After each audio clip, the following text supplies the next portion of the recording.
Hi friends, డిన్నర్లోకి palak paneer and chapati చేస్తున్నాను. పాలక్ పన్నీర్ చేసేటప్పుడు చాలా మందికి కలర్ మారుతుంది కదా, అలా కలర్ మారకుండా టేస్టీగా రావాలంటే కొన్ని టిప్స్ పాటించాలి. అది ఎలా అనేది చెప్తాను. పాలకూరను ముందుగా వేడి నీటిలో వేసి అందులో కొంచెం ఉప్పు, కొంచెం సోడా వేసి కాసేపు బాయిల్ చేయాలి.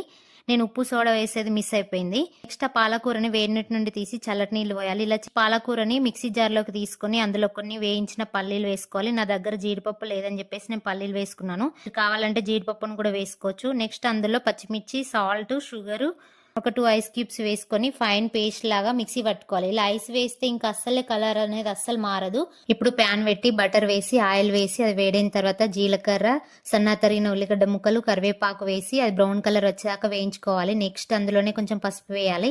తర్వాత పాలకూర పేస్ట్ వేసి కలపాలి. అందులో నుండి పచ్చివాసన పోయేంత వరకు మంచిగా మీడియం ఫ్లేమ్ లో ఫ్రై చేసుకోవాలి. గరం మసాలా, ధనియా పౌడర్, కసూరి మేతి, కొన్ని వాటర్ పోసి పన్నీర్ ముక్కలు వేసి నూనె పైకి తేలేంత వరకు ఫ్రై చేసుకోవాలి.